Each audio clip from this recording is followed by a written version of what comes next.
Namaste and welcome, beloved mighty companions.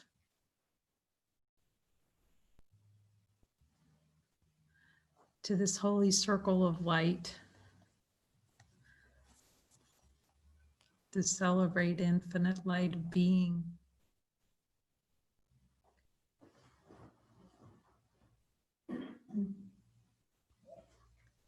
To give our full attention to what's infinite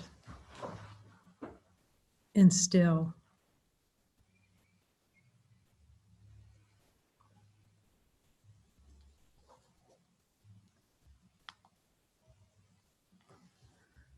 The unchanging one.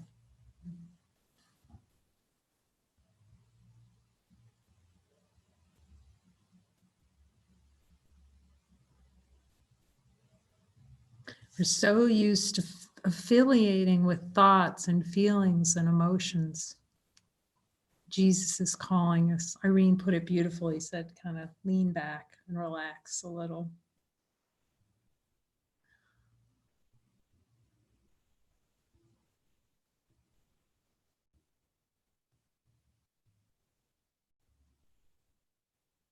To rest is what's silent, infinite light.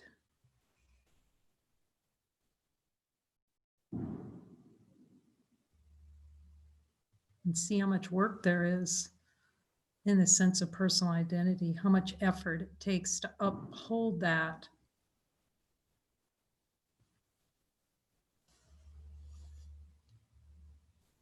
And feel the weight of it. Think we're so used to it, but really we're not used to that at all because it denies light.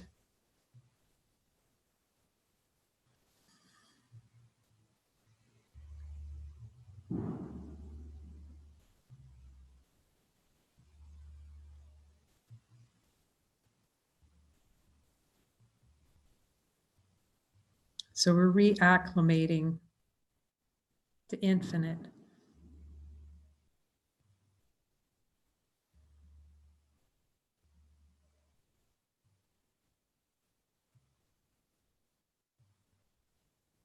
Yeah, Jesus has come in several times on joinings.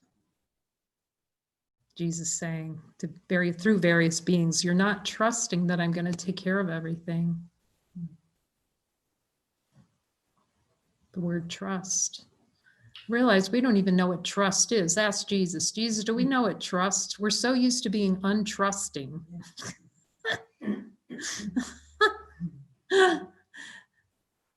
We don't know when trust is actually pointing back to us. Ask Jesus. That's why it goes, trust would settle every problem now. Points back to infinite.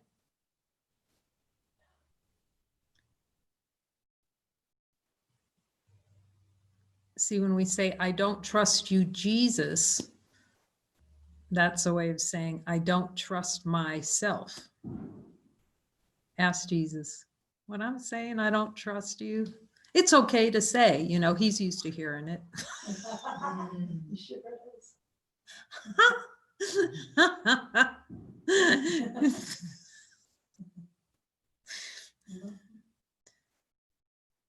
And just see that it's denial of inner light when we don't trust him. Because that's just a symbol of not trusting the self, the totality, all that we are. We're not trusting that we're more than we think we are. So we're putting faith, as he says, you're putting all your trust in what doesn't exist.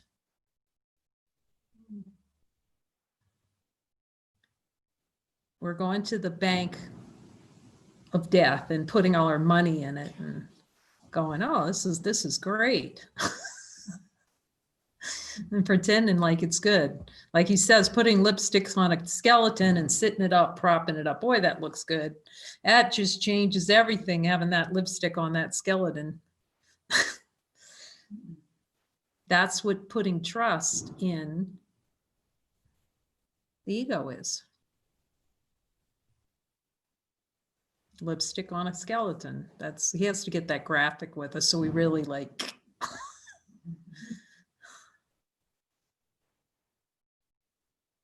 We think we actually know what death is, he's saying. Yes, confirming. Can't wait to see where he's going with this. Okay. You do not know what death is. Ask him, Jesus, do I know what death is? Like you pretend like we know what death is. You're even pretending. We're even pretending like we know what death is. That's hilarious. Never thought about that. Obviously, I must need it because he's bringing it directly to my attention. Okay, so let's hear it. Let's see. Okay, what about death? It says you don't know it. In the light of divine being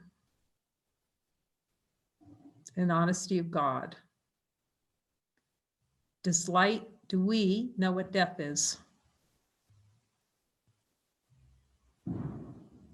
He says, but you like playing it. Okay. Yes. Jesus, do I have a desire to play death under my awareness? And hear him say, yep. Okay. And he says, I'll walk you through it.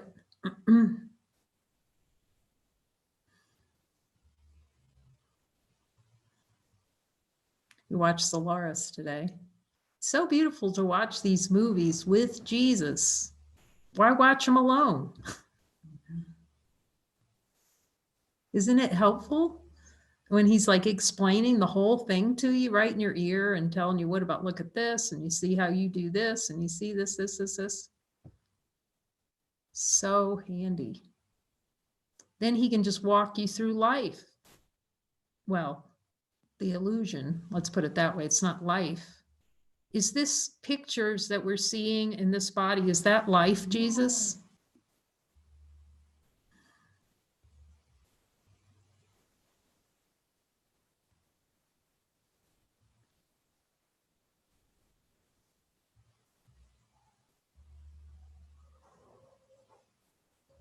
Life is all that is, you, not a body. Let's see. Ask him, Jesus, am I life? But if you think you're a body, you're aligning with death.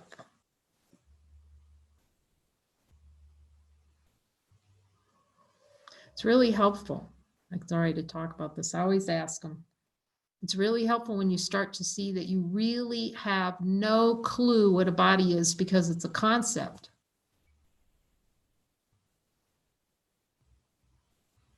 And when you really look, there's ideas about what a body is.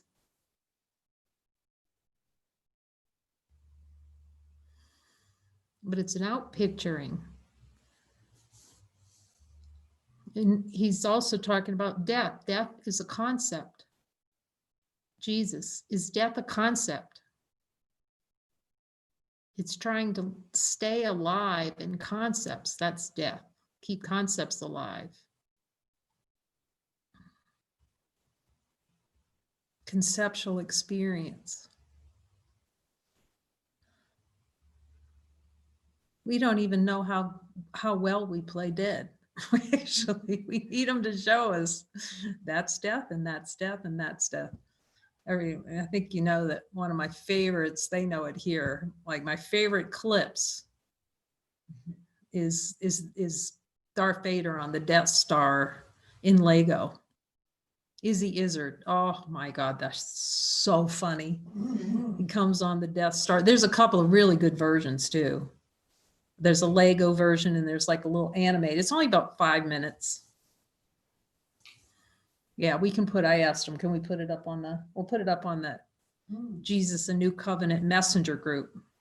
Okay, these are only given, everything that goes on that group is Jesus guided. Like we don't put anything that doesn't come from, and because it's purposeful. And first of all, he's saying, okay, it's purposeful to laugh. We really need to laugh and see the ego mechanics, right? And Death Star Canteen. And Darth Vader heads down there. Got to get to, I'd have the Penne alla, whatever it is. Granada or whatever. He's asking. And the guy at the bar is totally clueless who he is. Jesus says, he's so funny. He says, that's a great place to start. Clueless that's Darth Vader. He says, we're going to be so happy when we're clueless about who Darth Vader is, right? And he's ordering all this stuff.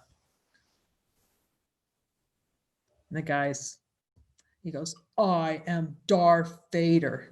And we laugh at it, but the funny thing, that's what we're doing to ourselves all the time. I am greater than God. That's who the hell are you? He's like, we love the play. Ask Jesus, do I really like trying to play greater than God? It's very humbling to hear that. Yes. He says, you think it's fun. You will see, does he always reminds me, you will suffer. You'll suffer it.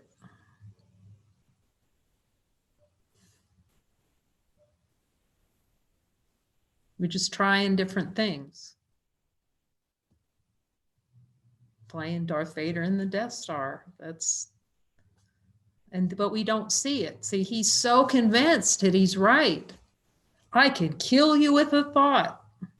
You know, I have my saber here. I was ready to fight the guy at the Death Star canteen, the guy who's serving his plate. The guy's oblivious. You know, I can win. I can kill you with a thought. It's like whoever wrote that, that's Izzy Izzard. You know, he's like right on target. I'll kill you with a thought.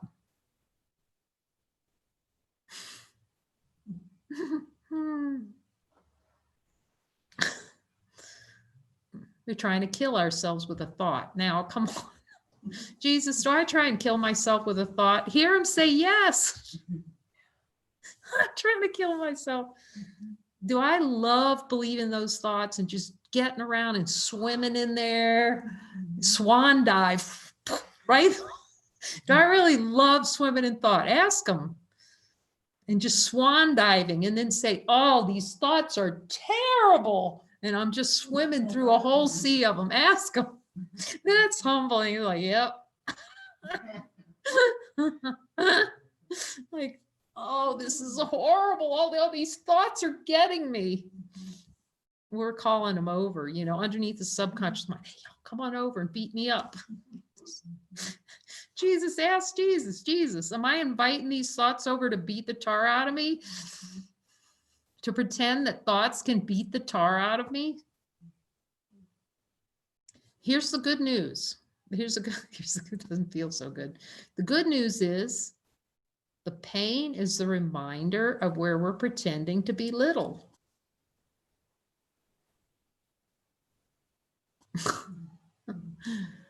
It's the bing, bing, bing, bing, bing on Starship Enterprise shields up.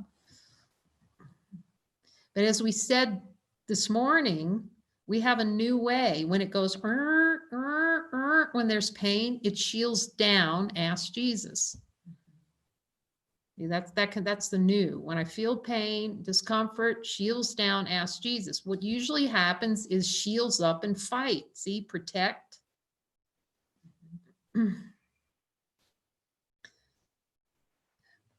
He's reminding me, do not underestimate how much you want to duke it out with the Holy Spirit. Duke it out. Duke it out with Jesus, because all the same, you know, it's the same in that regard. Jesus, do I like duking it out with you? Do I like duking it out with the Holy Spirit? That's the ego's plan, is to duke it out with Holy Spirit and go, oh my gosh, I'm so afraid. I'm in the light. I'm afraid of the light. Jesus, is that a play in consciousness? I'm afraid of light. So we can keep that personal identity hidden, hide it under our chin so we don't see it. We don't see we decided to keep it right here. Create a little house for it. Put a little picket fence around the ego, protect that little thing. You can ask, he'll tell you, you know, he tells us, we all know it.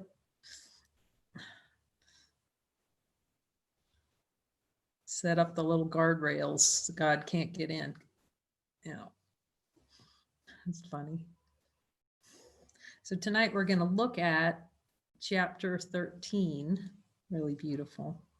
It's got a really pretty picture too. You've probably seen this in the book. I'll show it to you.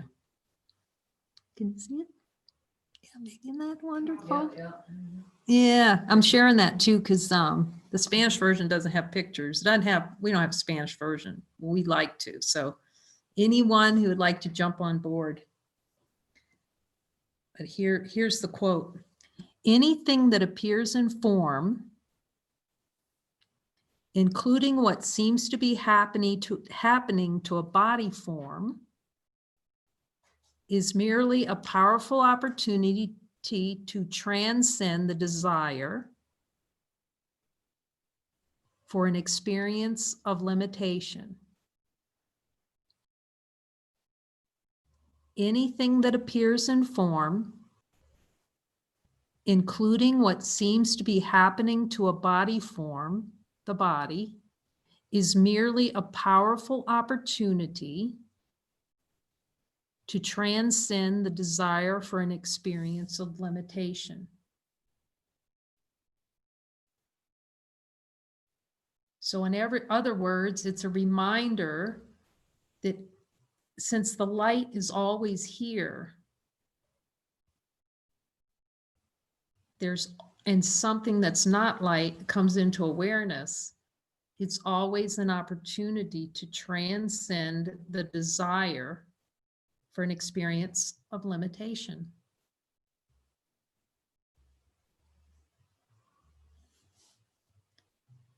The question is, will we accept the opportunity to transcend limitation?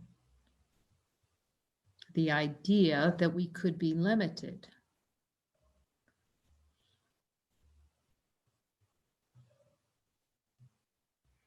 So chapter 13 is miracles and magic. This is helpful because I was asking them, just make sure I was totally clear and still on miracles and magic. And this has been so helpful in teaching so specifically, in particular, who's in charge of miracles, that he is. And not even think about doing a miracle without asking him. That's how specific he is about it. And the power of that, because he knows exactly where in consciousness that miracle is needed and what's most helpful. That's just really helpful. I have said not to deny that the body exists. The ego would deny it to keep it for its purposes to deny love. However, you can allow it to be revealed to you that it does not exist. So let's just see in the light of divine being. See how that's the metaphysical sideways that we've talked about, going sideways to go, oh, I'm not a body. See how the ego will throw these, it's like little toss outs. I'm not a body, so I don't have to worry about eating and all that.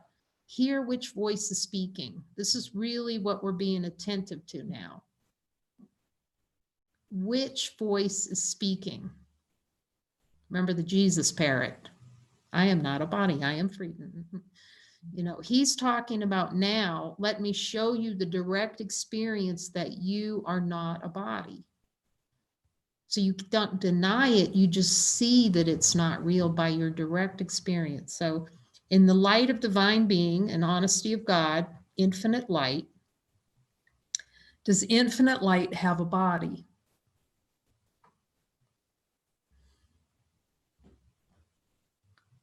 We can check in, do the light check.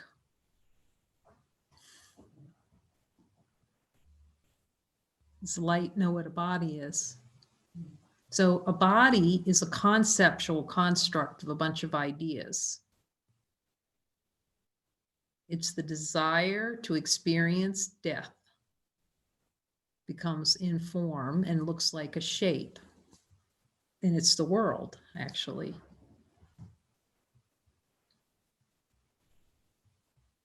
Through desire for experience, it just blows out.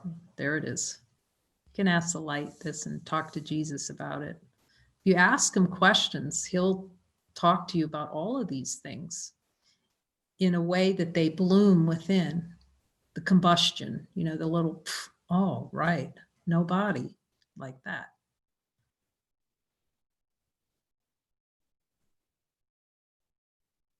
You can ask him, Jesus, is a body natural to me?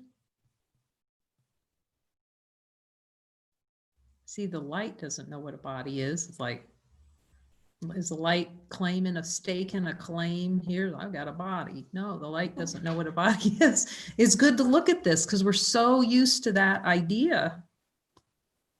However, you can allow it to be revealed to you that it does not exist, that you are perfect and whole, regardless of whether or not you have a body. Jesus, am I perfect and whole, regardless if I think I have a body or not?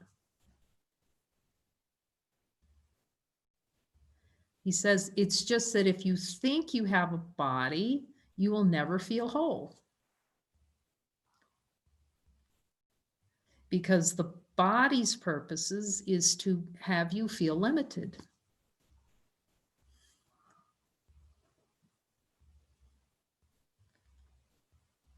So as these desires clear, we look directly at desires, and the energetic investment in the no clears out, you'll just see that you're not even going to pay much attention too much to your body. And when you do, you can go to Jesus and go, Jesus, I have a desire to pay attention to a body. Will you help me? And he'll work with me on it, because I can see my focus is going to whatever it is, a pot belly or, you know, gray hair, too late. Wrinkles. However, consciousness to play to convince ourselves that we're limited through the body.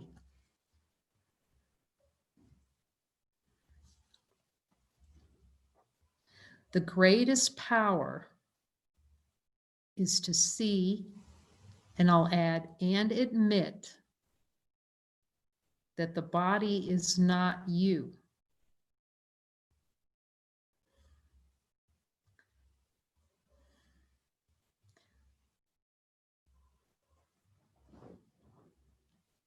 Okay, anybody feel like they want to run now? No. That's what the ego doesn't want to see, that the body's not who we are. So if you feel like you want to run, just let it burn.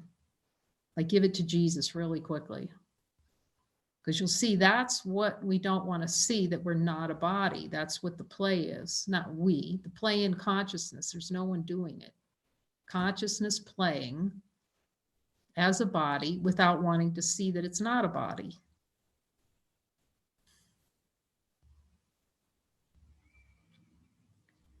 Jesus is the body who I am. Jesus, am I willing to admit that the body's not what I am? Do I have a desire not to admit that I am not a body?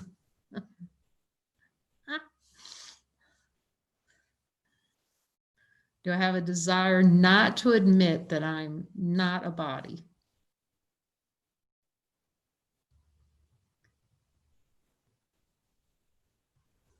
I am not a body. I am free as God created me.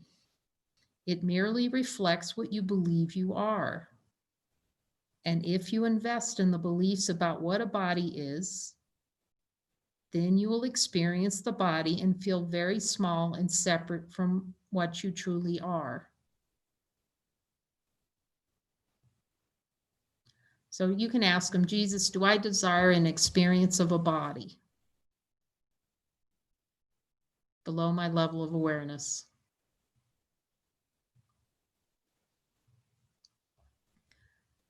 And even if I desire it, and am I still innocent?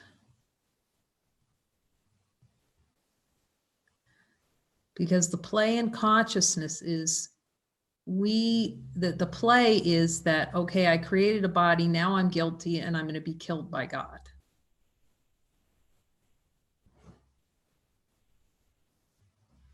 So I can't be innocent and I'm guilty. But as long as we keep those beliefs and the desires for the experience to be guilty for a body, we're investing in the body. Yeah, so you can ask Jesus about it and see what he says. Am I really investing in keeping a body of beliefs alive? Ask him. Do I have an investment in trying to keep the belief that I'm a body on full flame, keep that flame turned up?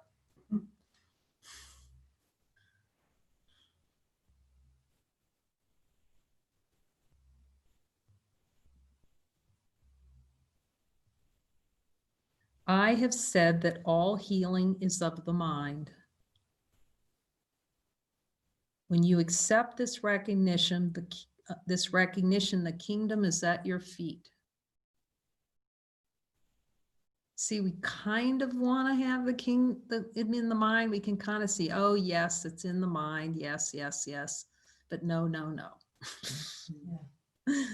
It takes full, I'm asking Jesus, full on acceptance.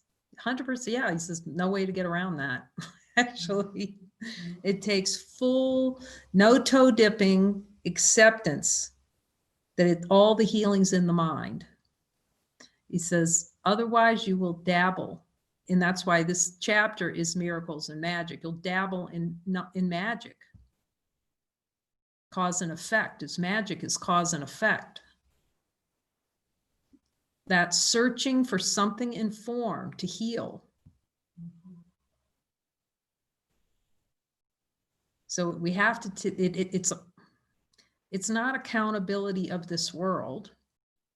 Because when we think of accountability in the world, it's not his definitions. We were talking about this morning, you have to learn Jesus's definition of every word. Because what happens is the ego will use something like the word responsibility, and then, oh my God, I don't know, I'm going to be responsible. See, it twists everything. Like he says, it takes every word out of a course and twist. So it's really helpful if you feel upset about some word, go to Jesus and go, I must be misunderstanding this word, and show me. So he can show you his definition. If we're upset about a word, that's because we're avoiding looking at it with Jesus. So when he says our responsibility, means the power of infinite being to kind of knock it off in terms of dabbling with death, that responsibility to cease to play in the death field, the Death Star. Go down to the canteen like Darth Vader and start trying to slice up the guy serving the lunch. You know?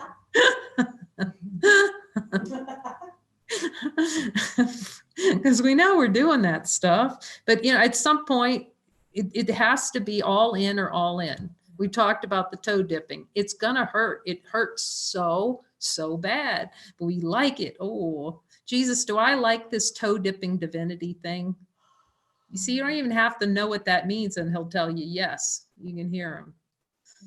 I just like kind of squeaking a little in at a time. It'll be a long, painful journey, because that's the desired experience. We better ask him. That's a good one. Ask him, Jesus, do I have a desire for a slow wake up?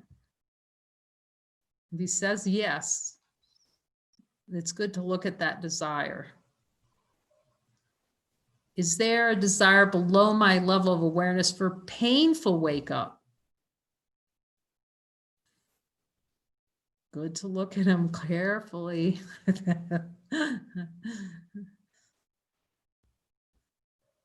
Jesus, is it my desire to have an important wake up? That's the ego's idea. I'm going to be important when I wake up.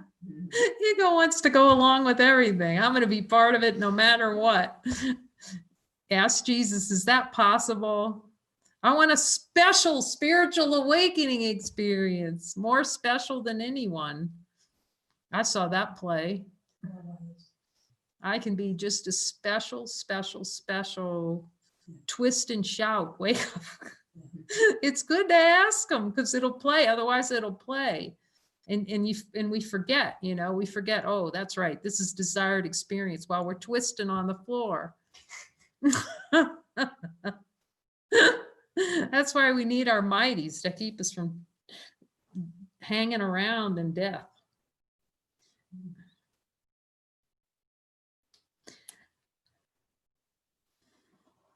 When you accept this recognition that all healings of the mind, the kingdom is at your feet. For the greatest threat card that the ego holds is to threaten death, pain, illness, and limitation. Can't even talk about the level of freedom. When full responsibility to accept the correction and that it's all in mind. Because you can see that heaviness of feeling small and being able to be threatened by pain, illness, limitation. It's like we've played the game so well, we don't even know that we're under constant experience of threat. And it gets more and more profound in the experience here with Jesus. Like today, when I went to sit down and eat, I realized I had never in the play of consciousness ever been relaxed in eating, because how much a desire to deny divinity is stuffed into that. Because you're eating memories, you're eating what you thought was love with your family. There's so many family connections in my family for the desire of play and consciousness. Okay. I take full for the wanting that experience. So this is how Easter, we go on Easter holiday and it would be like 100 relatives from everywhere. And they'd all come in and we'd stand in the breakfast line and we'd talk about what we're having for lunch.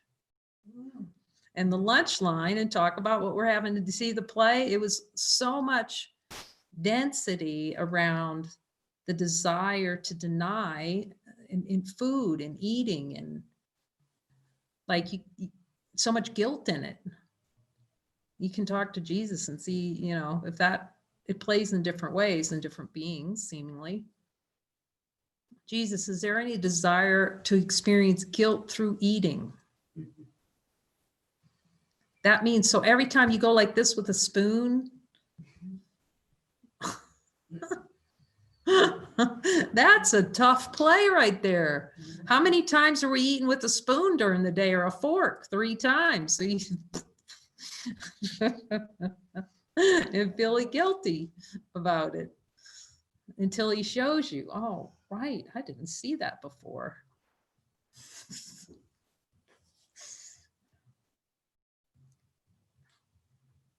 The greatest threat card that the ego holds is to threaten death, pain, illness, and limitation, which often seems to express through the body. We see this play. And we were talking today about pain starting to show up.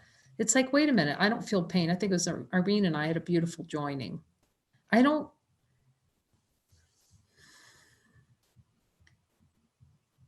These are just things clearing to be looked at, and the ego's going, oh, what's wrong? That's why it's really good to join with mighties and ask Jesus, is this for clearing? Or am I trying to hold on or hide from something in this? And then he just tells you, and then you can ask him, okay, what am I not wanting to see?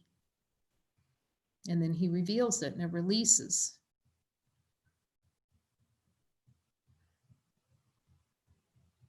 And it's so, so, so helpful if when things arise, just go, no, I'm talking to Jesus about it. Like I've told these stories behind, like I was like nauseated, throwing up, the worst headache you can, just like head blow off, and still talk to Jesus and just bypass that. It's so helpful. It's really accepting divine power, and then you're not threatened by it anymore. You see your own delusion. Like it's denial of the denial. I'm not going to be sidetracked. It's like Rita was saying today. It's like, no, I just say no to it. That's stepping into divine power.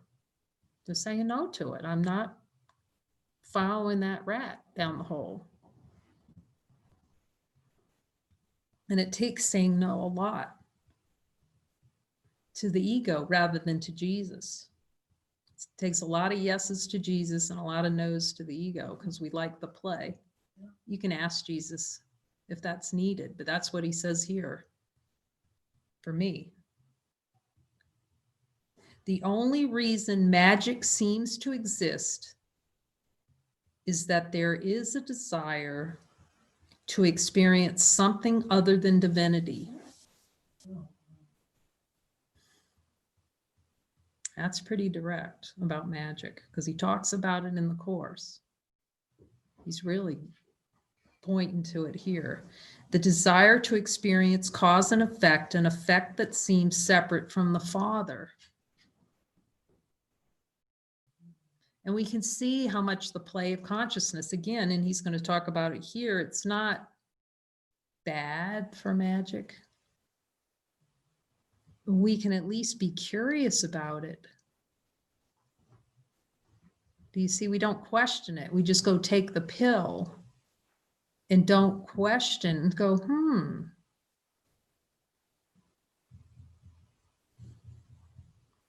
He's reminding me about placebos, you know, the placebo effect, and says the whole world is a placebo effect. The whole world is magic.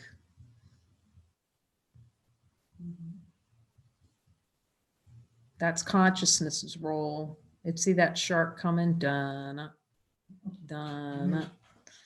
Well, and it's not only the play, but also dun, it's looking for magic to solve the problem. Dun, the shark's coming, it's looking for magic in a pill. Anything not to look in and see divine power. To accept how powerful we are as divine being. The only reason magic seems to exist is that there is a desire to experience something other than divinity. The desire to experience cause and effect, an effect that seems separate from the Father. I have said that no harm comes from using magic, rather than other than a delay in seeing your divine nature. And the recognition that divine nature has no need for it. Does infinite light have a need for magic in our direct experience as light beings? Can you find that in infinite light? That infinite light's looking around for anything, actually. Is it looking for anything in form to solve a problem?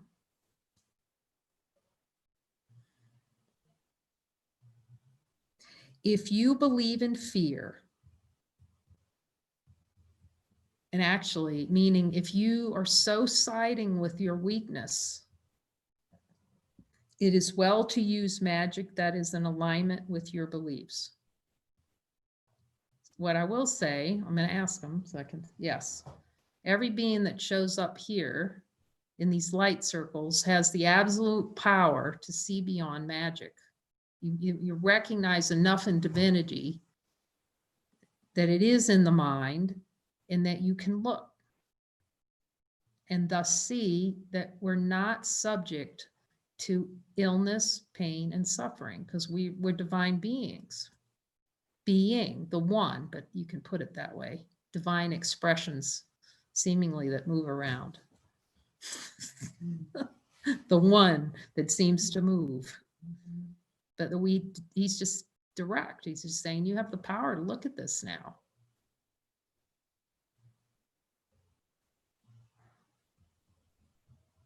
The fastest means is always to ask for guidance if the call of your heart is to transcend the belief that this world holds some power over you.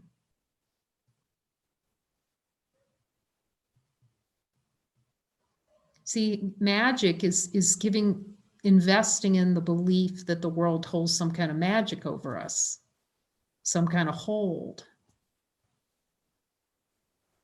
That infinite light needs a pill to feel better.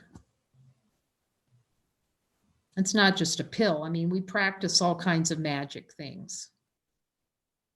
The interesting thing is in the experience here, like one of the things that I loved was Rolfing, like this body work.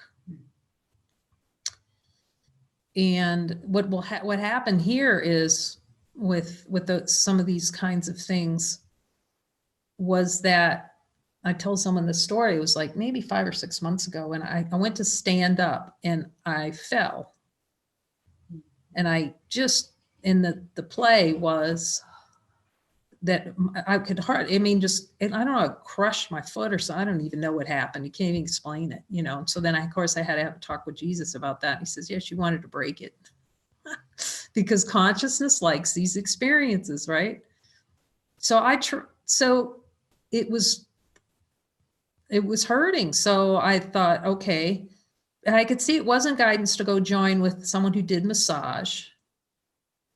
And then I went to see someone who, I think I went to see the Rolfer. None of it worked anymore. See, because once you don't have those beliefs anymore, then stuff like that's going to work. It doesn't work anymore. And I just consistently started working with Jesus on it too. I mean, I was working with Jesus along the way as well.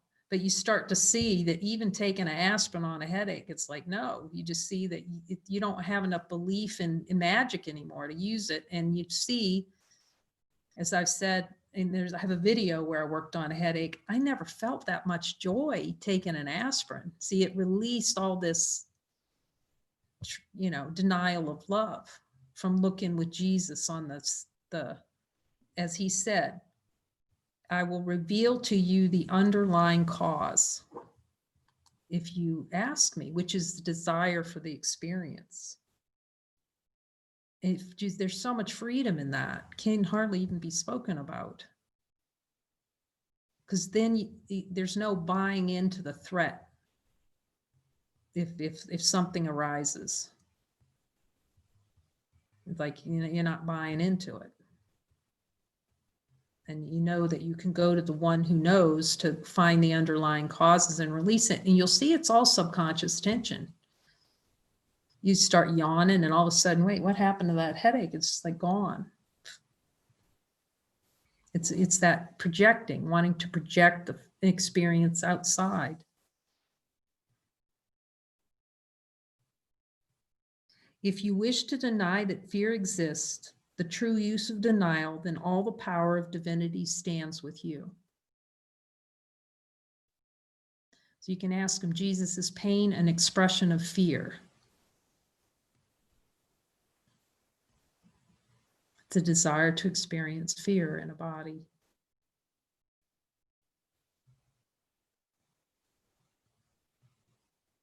It's so helpful to have Jesus point out all the ways in which the desire for fear expresses in consciousness, so we don't fall for it.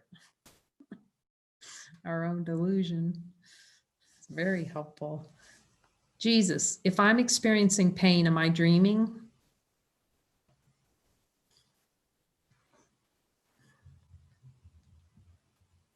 If I'm experiencing suffering, am I dreaming?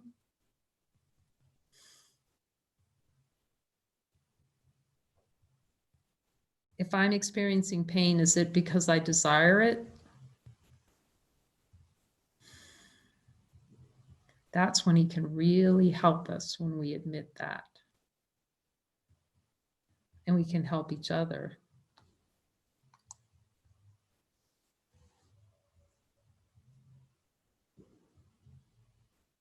If you wish to deny that fear exists, the true use of denial. Jesus, can we deny fear exists? So much love comes in that.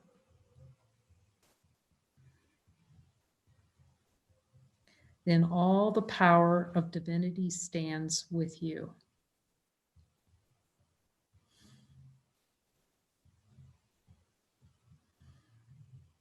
Amen.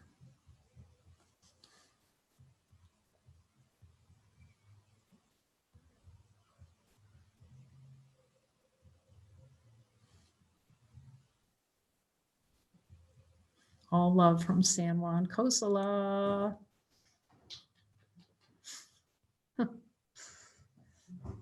Hashtag supreme happiness.